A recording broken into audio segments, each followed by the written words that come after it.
Doctor Kumar विश्वास जी की कविता है।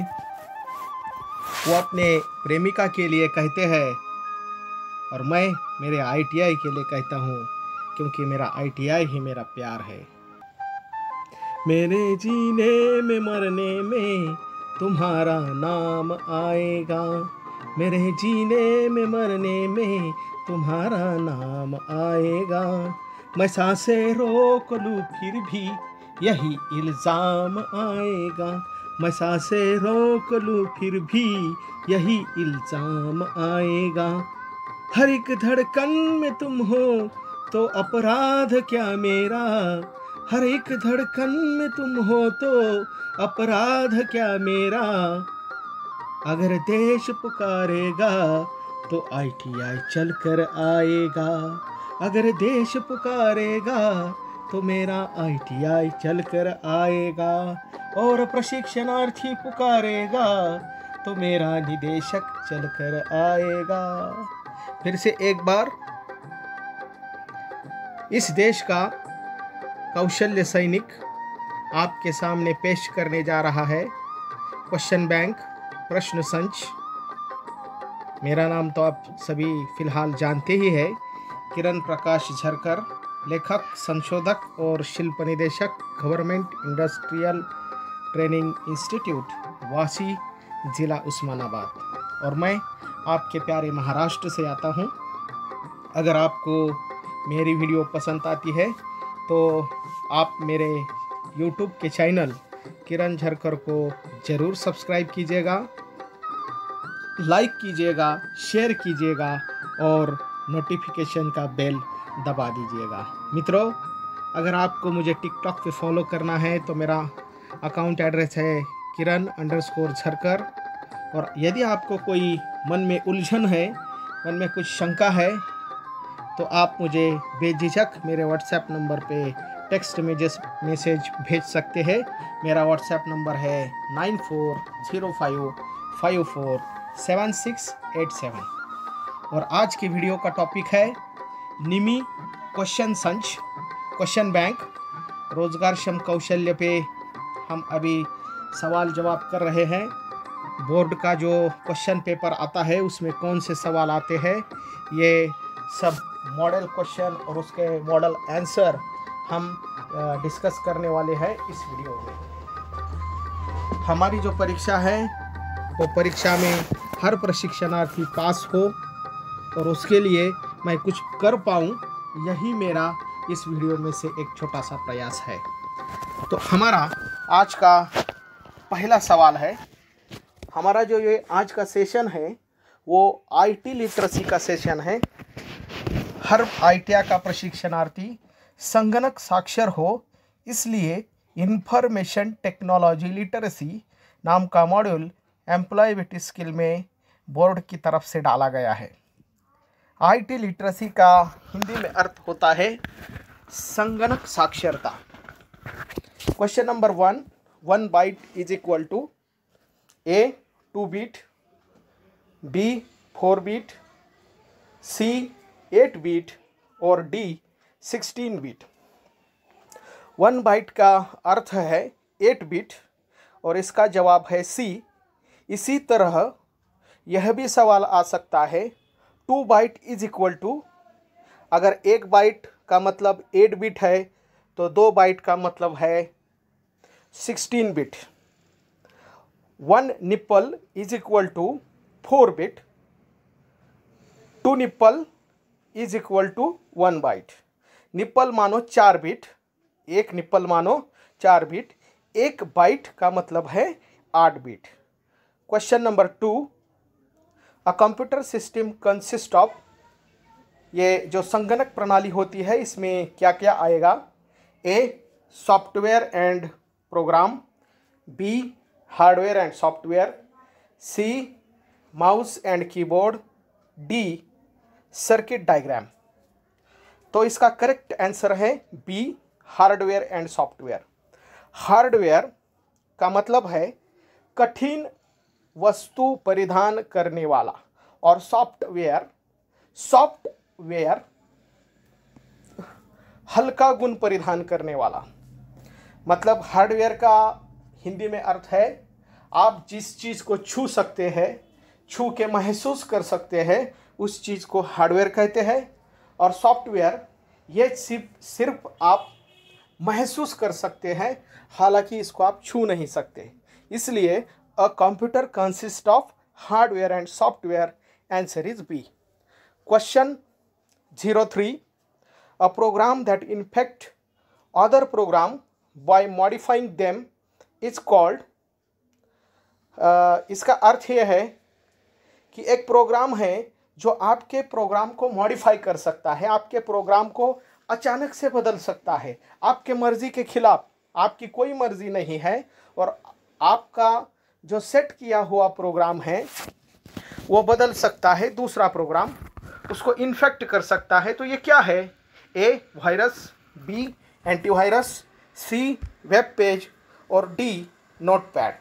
तो इसका आंसर है A virus. A program that infects other program by modifying them is called virus. प्रश्न क्रमांक 4, a software application used to enable computer user to locate and access web pages is called web browser, web server, website and email। तो मित्रों इसका जवाब है ए web browser. एक ऐसा software application software है जो आप यूज़ कर सकते हैं कंप्यूटर में, वो हमें रिमोट में जो वेब पेजेस है उसको हम एक्सेस कर सकते हैं और लोकेट कर सकते हैं। ऐसा कौन सा सॉफ्टवेयर एप्लीकेशन है? तो ऐसा वेब ब्राउज़र ये सॉफ्टवेयर एप्लीकेशन है। Web browser is a software application used to enable computer user to locate and access web page. प्रश्न क्रमांक 5 प्रश्न क्रमांक, an illegal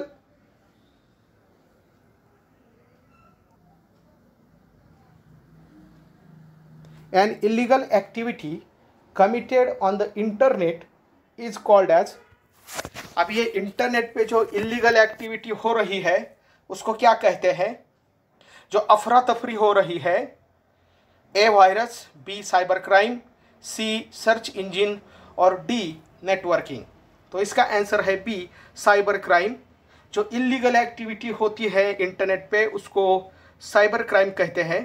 question number 6, computer network that span regional, national और global area is called. ये जो computer का network है ये जो जागतिक स्तर पे है या विभागीय स्तर पे है, इसको क्या कहते हैं? ऐसा इस सवाल का अर्थ है। ए लैन, बी मैन, सी वैन और डी कैन। तो इसका जवाब है सी van. Van for wide area network, मतलब जो ग्लोबल स्तर पर है, पूरे जग में फैला हुआ है, पूरे जग में जो फैला हुआ कंप्यूटर का नेटवर्क है उसको वैन कहते हैं। लैन का लॉन्ग फॉर्म है लोकल एरिया नेटवर्क, जो छोटे स्तर पे होता है, लोकल स्तर पे होता है। बी मैन, सी वैन और डी कैन तो कुछ भी नहीं है, कैन का कोई लॉन्ग फॉर्म नहीं है। सी जो है वो WAN वाइड एरिया नेटवर्क, और ये सही आंसर है। Question number 7, CPU consist of. CPU का लॉन्ग फॉर्म पूछा है यहाँ पर। A control unit and ALU। Sorry, यहाँ पर CPU में क्या है, CPU के अंदर क्या क्या आता है, ऐसा ये सवाल है। CPU consist of A control unit and ALU, B storage device and ALU, C input and output devices, D input devices and control unit. CPU के अंदर क्या क्या आता है? तो इसका आंसर है A control unit and ALU। अभी CPU का लॉन्ग फॉर्म क्या है? Central processing unit. Control unit मतलब CU एंड ALU मतलब अरिथमेटिक एंड लॉजिक यूनिट। तो CPU consist of CU and ALU, that's why answer इसका ए आएगा। Question number 8, CPU stands for, अभी बताया था आपको, A central processing unit, sorry A central programming unit, B central processing unit, C central planning unit and D central progress unit. तो इसका सही जवाब है सेंट्रल प्रोसेसिंग यूनिट। जो लाल में दिया गया है B. Question number 9, for short distance which network type should be used. छोटे अंतर के लिए कौन सा नेटवर्क का टाइप हम यूज़ करते हैं, कौन सी नेटवर्क की टोपोलॉजी हम यूज़ करते हैं। नेटवर्क का मतलब है संगणक दूसरे संगणक को जोड़ा जाता है। ए लैन, बी मैन, सी वैन और डी कैन। इसका आंसर है ए, लोकल एरिया नेटवर्क। आपको अगर छोटे डिस्टेंस पे कंप्यूटर का नेटवर्क बनाना है तो उसको आप लैन कहेंगे। Question number 10, in an email where will you add the recipient address, email address whom you want to send the copy of an email. A to BCC, C BCC and D subject. इस सवाल का अर्थ क्या है? In an email, where will you add the recipient email address whom you want to send the copy of an email. मतलब email में recipient का जो address है, आपको जिसको ईमेल भेजना है उसका ईमेल का एड्रेस आप कहाँ पर भेजेंगे। मतलब कौन सा ऐसा वहाँ पर ऑप्शन है जहाँ पर आप टाइप कर सकते हैं ईमेल का रेसिपेंट एड्रेस, तो वो सीसी है। सीसी मतलब कॉपी किसको भेजना चाहते हैं आप, ओरिजिनल कॉपी आपकी जाएगी वो सीसी में जाएगी, इसलिए इसका आंसर है B. Question number 11, in Excel the intersection of a row and column is called as. Row और कॉलम का इंटरसेक्शन एक्सेल में उसको क्या बोलते हैं। इंटरसेक्शन मतलब जिस पे वो छेद लगाता है। रो और कॉलम का छेद जो है वो छेद बहुत ही छोटा होता है और वो यूनिक आइडेंटिफिकेशन होता है, उसको सेल बोलते हैं, इसलिए इसका आंसर ए है, सेल। और इसका ऑप्शन कौन कौन से दिए हैं, ए सेल, बी लेबल, सी स्क्वायर और डी वर्कशीट। इंटरसेक्शन बोला है जहाँ पर छेदा जाता है। रो जो होता है वो रो और कॉलम का जो इंटरसेक्शन है, रो और कॉलम जहाँ पर छेदे जाते हैं उसको यूनिक आइडेंटिफिकेशन सेल ऐसा बोलते हैं। Question number 12, in MS Excel collection of worksheet is known as. MS Excel में वर्कशीट का जो कलेक्शन है उसको क्या बोलते हैं। A worksheet, B workbook, C Excel book और डी शीट वर्क। तो इसका आंसर है बी, वर्कबुक। वर्कबुक के अंदर बहुत सारी वर्कशीट आती है। Question number 13, in MS Excel to insert a formula in a cell we must begin entry with operator. अगर आपको फॉर्मूला डालना है एक्सेल में तो आपको यह चिन्ह का उपयोग करना पड़ेगा। ऐसा कौन सा चिन्ह है नीचे दिया हुआ, और उसके पर्याय में हमें दिया है A is equal to, B dollar, C ampersand और डी हैश। तो आपको सभी को पता है MS एक्सेल तो आप बहुत लोग बहुत अच्छे से जानते हैं और इसका आंसर है ए। अगर आपको कोई भी फार्मूला सेल में डालना है तो आप पहले इज इक्वल टू डालोगे और इज इक्वल टू के बाद वो फार्मूला लिखोगे, तो कंप्यूटर के समझ में आएगा कि सेल में इज इक्वल टू के बाद जो आता है वो फार्मूला होता है, और वो फार्मूला की जो वैल्यू होती है एंटर दबाने के बाद वो वैल्यू उधर छप जाती है। Question number 14, in MS Paint which extension is not supported. MS Paint में कौन सा एक्सटेंशन सपोर्ट नहीं किया जाता है। अभी आपको तो ये भी क्वेश्चन बहुत इजी है। A.jpg, B.doc, C.gif और D PNG, और इसका आंसर है .doc। MS पेंट तो खाली ड्राइंग के लिए बना है, पिक्चर के लिए बना है, इमेज के लिए बना है, और ये .doc जो है वो डॉक्यूमेंट का एक्सटेंशन होता है, तो ये MS पेंट में सपोर्ट नहीं किया जाता, इसके लिए इसका आंसर बी है। Question number 15, in which orientation the text is printed lengthwise. In which orientation the text is printed lengthwise, कौन से ओरिएंटेशन में जो टेक्स्ट है वो लेंथ वाइज प्रिंट की जाती है? ए landscape, B margin, C portrait, D width. इसका आंसर है सी पोर्ट्रेट। पोर्ट्रेट जो होता है वो लंबा होता है,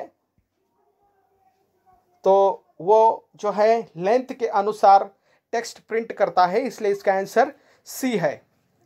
question number 16, in which orientation the text is printed width wise. पिछला जो सवाल था उससे अलग सवाल है, उससे डिफरेंट सवाल है, एकदम से अपोजिट है। अगर लेंथ वाइज प्रिंट करना है तो आप पोर्ट्रेट में प्रिंट करेंगे, और विड्थ वाइज प्रिंट करना है तो लैंडस्केप में प्रिंट करेंगे। तो इसके ऑप्शन दिए हैं A width, B margin, C portrait and D landscape. तो इसका आंसर है डी लैंडस्केप। अगला सवाल question number 17, program that infect other program by modifying them is called. पहले भी ये सवाल आ चुका है ऐसा ही।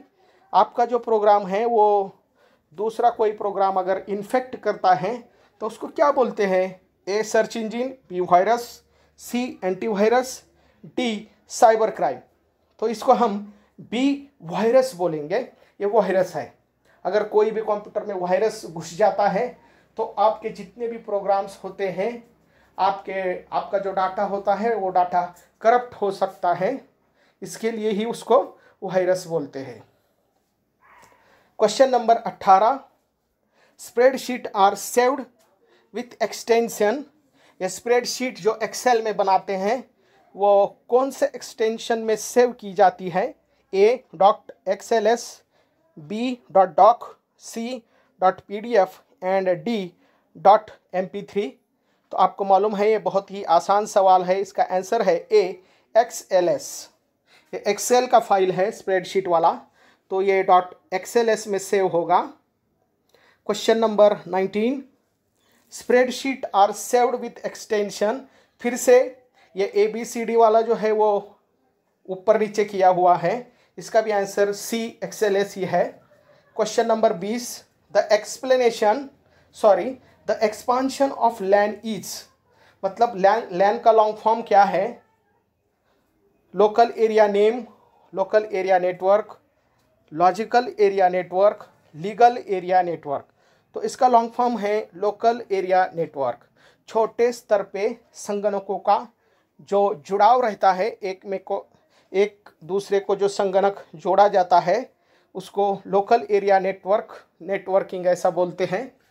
Question number 21, the expansion of RAM और long form of RAM is A read octet machine, B random access memory, C read access memory, D random access machine. तो RAM का जो लॉन्ग फॉर्म है वो रैंडम एक्सेस मेमोरी है। Question number 22, expansion of ROM, read octet machine, read only memory, random only memory, rewrite octet machine. इसका answer है B read only memory. जो memory सिर्फ रीड की जा सकती है उसमें हम कोई भी राइट नहीं कर सकते, एक बार में ही राइट होती है, बाद में वो सिर्फ रीड पर ही रहती है। Question number 23, the expansion of वैन इज। वैन का एक्सपांशन क्या है? तो वैन का एक्सपांशन है wide area network, answer C. और इसके कौन कौन से आंसर दिए हैं? A wide area name, B web assigned name, C wide area network, D web added network. तो इसका आंसर है, सही जवाब है C wide area network. Question number 24, what does ASAP stand for in SMS language. SMS language में ASAP का long form क्या है? ASAP किसको कहा जाता है? ASAP मतलब A as silent, as probable, as soon as probable, as soon as possible, as simple as possible.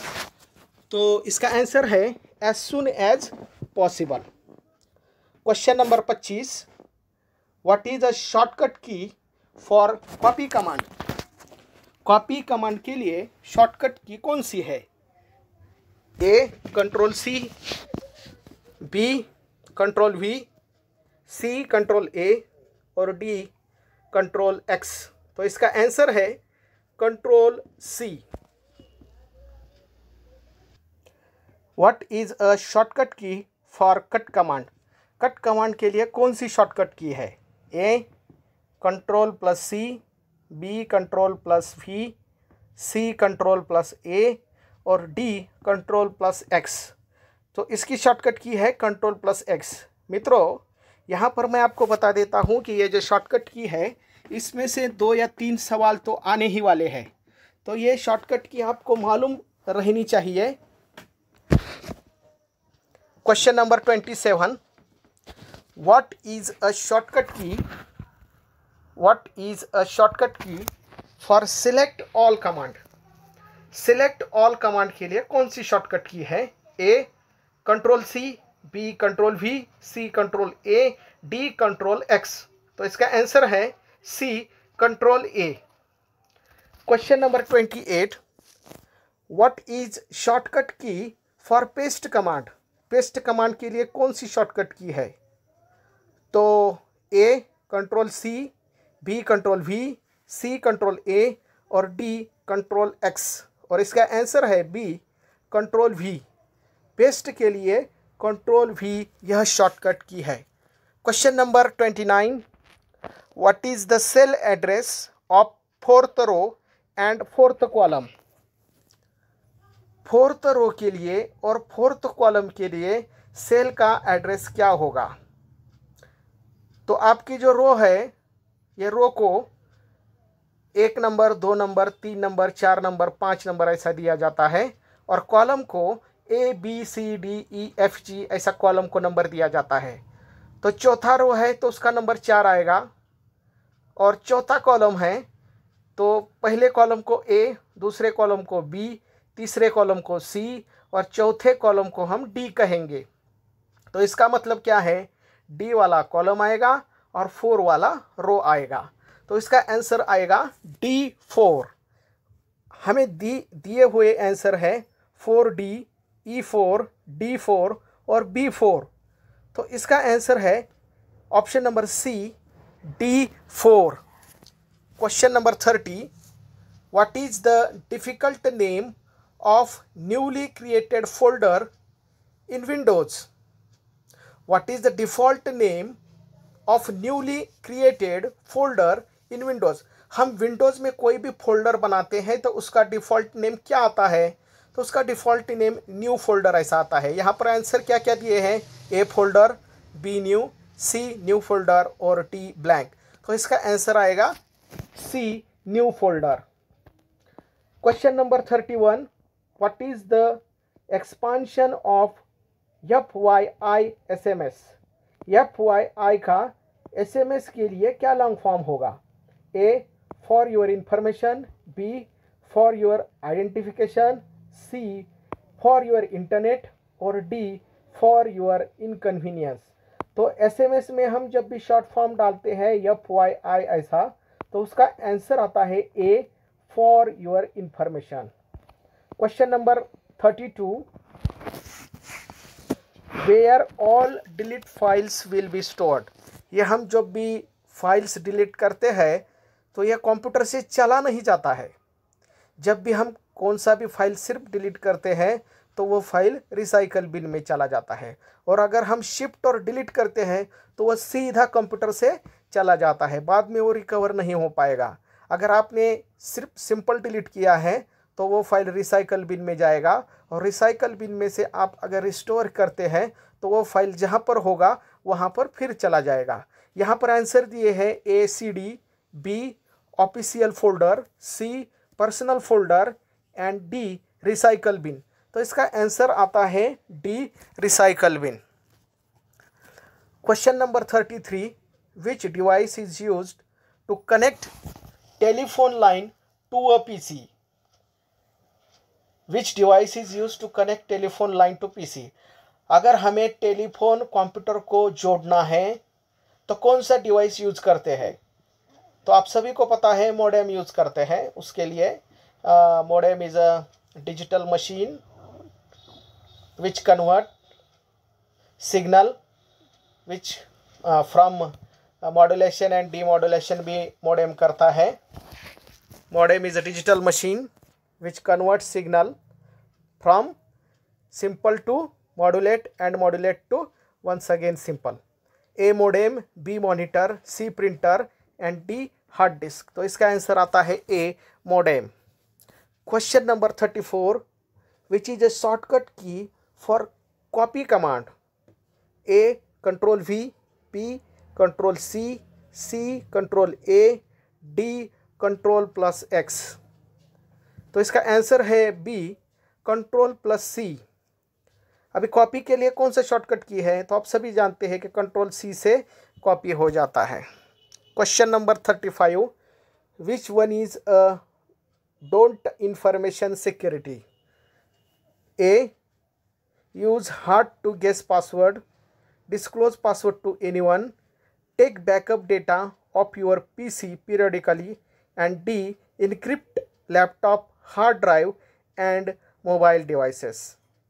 और इसका आंसर है B disclose password to anyone. अपनी जो इंफॉर्मेशन है उसके सिक्योरिटी के लिए which one is a don't नीचे दिया हुआ नहीं करना चाहिए। डिस्क्लोज पासवर्ड टू एनीवन ये नहीं करना चाहिए। मतलब जब भी आपको क्वेश्चन दिया है क्वेश्चन पेपर में तो उसमें डू लिखा है या डोंट लिखा है। डोंट का मतलब नीचे दिया वाला करना नहीं है और डू मतलब नीचे दिया वाला करना है। यहाँ पर डोंट है तो डिस्क्लोज पासवर्ड टू एनीवन, हम अगर किसी को पासवर्ड देते हैं तो हमारी इन्फॉर्मेशन की सिक्योरिटी चली जाएगी, हमारी इन्फॉर्मेशन में दिक्कत आ सकती है, इसलिए हमारा पासवर्ड किसी को नहीं देना चाहिए। Question number 36, which one is a cyber crime? A sending email, B online purchasing, C online gambling, D chatting with friends. तो यहाँ पर क्वेश्चन ऐसा है कि नीचे दिया हुआ जो ऑप्शन है ए बी सी डी, इसमें से कौन सा ऑप्शन ऐसा है जो साइबर क्राइम में आता है? तो इसमें से sending email is not a crime, online purchasing is also not a crime and chatting with friend is, तो ये तो क्राइम नहीं है। तो इसका आंसर आएगा ऑनलाइन गैम्बलिंग। अगर आप किसी को फंसाते हैं, चीट करते हैं, उसको गैम्बलिंग कहते हैं, तो ये ऑनलाइन गैम्बलिंग जो है ये साइबर क्राइम है, इसलिए इसका आंसर है C. Question number 37, which one is a file management tool that comes with Windows? File management का कौन सा टूल विंडोज़ के साथ आता है? आपको फिर से इंस्टॉल नहीं करना पड़ता। एक बार आपने अगर विंडो इंस्टॉल किया है तो विंडो के साथ वो डिफ़ॉल्ट आता है। तो वो ऑप्शन है Windows Explorer. Windows Explorer file management tool है और वो विंडोज़ प्रोवाइड करती है। A control panel, B Windows Explorer, C desktop and D notepad. तो इसका आंसर है B Windows Explorer. Question number 38, which one is search engine? A Flickr, B Hotmail, C Facebook, D Google. तो इसमें से कौन सा सर्च इंजिन है? Flickr, Hotmail and Facebook ये सर्च इंजिन नहीं है। फेमस सर्च इंजिन है गूगल, जो आप सभी जानते हैं, सभी यूज़ करते हैं। Google is a biggest search engine in the world. इसके लिए इसका आंसर है डी। ये बहुत इंपॉर्टेंट क्वेश्चन है एंड इजी भी है। विच वन इज सर्च इंजिन नीचे दिया हुआ फिर से कौन सा सर्च इंजिन है? ऑरकुट, हॉटमेल, फ्लिकर ये सर्च इंजिन नहीं है, इसलिए इसका आंसर आएगा D Yahoo. Yahoo is also one of the famous search engine in the world. Which one is social networking site? नीचे दिया हुआ कौन सा साइट सोशल नेटवर्किंग साइट है? A Outlook Express, B Facebook, C Lotus Notes and D Mozilla. तो तो इसमें से सभी जानते हैं सोशल नेटवर्किंग साइट है फेसबुक। फेसबुक के द्वारा हम देश विदेश में हमारे दोस्त जो है उनके साथ संपर्क बना सकते हैं, इसलिए इसका आंसर है social networking site and that particular site named as Facebook, very famous site. Question number 41, which one is web browser? इसमें से कौन सा वेब ब्राउज़र है? A Facebook, B Hotmail, C internet explorer, D outlook express. तो इसका answer है C internet explorer. एक question का अर्थ क्या है कि नीचा दिया हुआ कौन सा ऐसा ऑप्शन है कि जो वेब ब्राउज़र है, तो इसमें से वेब ब्राउज़र सिर्फ इंटरनेट एक्सप्लोरर है, बाकी के वेब ब्राउज़र नहीं है। Question number 42, which one is input device? नीचे दिया हुआ कौन सा इनपुट डिवाइस है? पहले ये जान ले कि इनपुट डिवाइस का मतलब क्या है। यूज़र की ओर से सेंट्रल प्रोसेसिंग यूनिट का जो इन्फॉर्मेशन दी जाती है वो जिस डिवाइस की मदद से दी जाती है उसको इनपुट डिवाइस कहते हैं। हमें कुछ भी संगणक के अंदर डालना है, अंदर एंटर करना है, तो उसके लिए जो डिवाइस यूज़ में आता है उसको इनपुट डिवाइस कहते हैं। ए स्पीकर में से तो आवाज़ बाहर आती है, इसलिए वो इनपुट डिवाइस नहीं है, वो आउटपुट डिवाइस है।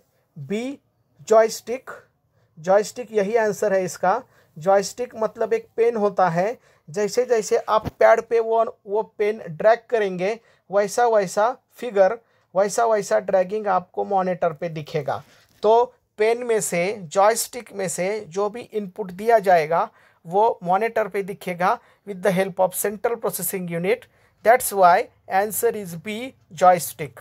सी मॉनिटर, आप सभी जानते हैं कि मॉनिटर या आउटपुट डिवाइस है। डी प्रिंटर, जिसमें से प्रिंट निकलता है, तो प्रिंटर जो है वो आउटपुट डिवाइस है।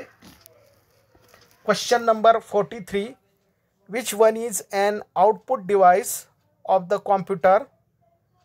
इसमें से नीचा दिया हुआ ऐसा कौन सा ऑप्शन है जो आउटपुट डिवाइस है? A printer, B mic, sea mouse और डी कीबोर्ड। तो आप जानते हैं इसका आंसर है प्रिंटर या आउटपुट डिवाइस है। माइक, जिसमें से आप बोलते हैं वो रिकॉर्ड हो जाता है, मतलब आपका वॉइस अंदर चला जाता है सेंट्रल प्रोसेसिंग यूनिट में, तो माइक इनपुट डिवाइस है। माउस और कीबोर्ड ये तो फेमस प्राइमरी इनपुट डिवाइसेस है, इसलिए इसका आंसर आएगा A printer. Question number 44, which one is not a storage device? नीचे दिया वाला कौन सा स्टोरेज डिवाइस नहीं है? A printer, B video tape, C USB flash drive and D memory card. तो अभी इसमें से video tape, USB flash drive, memory card, ये तीनों जो है ये स्टोरेज डिवाइसेस है। तो प्रिंटर जो है वो स्टोरेज डिवाइस नहीं है, इसलिए इसका आंसर आता है A printer. Question number 45, which one is the disadvantage of social networking site? Social networking site का डिसएडवांटेज कौन सा है, मतलब गलत बात कौन सी है सोशल नेटवर्किंग साइट के ज़रिए? तो इंस्टेंट कम्युनिकेशन, ये तो फ़ायदा है उसका। नुकसान क्या है ये जानना है हमें। मेक एडिक्विट, ये नुकसान है। एक्सेस टू इन्फॉर्मेशन, ये फ़ायदा है। ऑनलाइन मार्केटिंग फॉर बिजनेस, ये भी फ़ायदा है। तो इसका आंसर है answer B. Question number 46, which one of the following option shows the synonym for a word we type in MS Word? Which one of the following option shows the synonyms for a word which type in MS Word? अगर आपने MS Word में कोई शब्द type किया है तो उसका आप चेक कैसे कर सकते हैं, उसका सिनोनिम कैसे देख सकते हैं? A the thesaurus, B spell check, C hyperlink और डी स्टाइल। तो स्पेल चेक ये ऑप्शन है, उसके ज़रिए आप ये आपका स्पेलिंग चेक कर सकते हैं, सब इंग्लिश का रूल देख सकते हैं, वर्ड का सिनोनिम भी ढूंढ सकते हैं। Question number 47, you withdraw Rs500 from an ATM, the ATM machine gives out you Rs5000, which of the following would be ethically correct? अभी मानो आपके मूल तत्व से क्या करेक्ट है, ऐसा यहाँ पर पूछा है। अगर आप एटीएम में जाते हैं, एटीएम अंदर डालते हैं, अच्छे से पिन डालते हैं, 500 वाला रकम डालते हैं और अंदर से 5000 आ जाएगा। एटीएम में आप 500 निकालने के लिए ऑर्डर दिए थे, लेकिन वहाँ से 5000 रुपये बाहर आ गए, तो ये इथिकली तो करेक्ट नहीं है। तो आप क्या करेंगे? आपके मूल तत्व में क्या है, आप क्या करेंगे? A, make a complaint, B, take the money, C, drop the money near ATM and D, give the money to the poor. क्या करेंगे आप? तो इसका सही जवाब है A, make a complaint. Complaint करना चाहिए, क्योंकि वो एटीएम जो है वो हमें 500 के बजाय 5000 दे गया। तो ये तो मशीन वो गलत काम किया है, मशीन में कुछ तो फॉल्ट है, इसके लिए हमें उसका कंप्लेंट करना चाहिए। मित्रों, आज हमने आईटी लिटरेसी, ये जो एम्प्लॉयबिलिटी स्किल का टॉपिक है, उस पर कौन कौन से क्वेश्चन आ सकते हैं, ये हमें जो निम्मी ने क्वेश्चन बैंक दिया था, वो क्वेश्चन बैंक हमने पूरा सॉल्व कर दिया।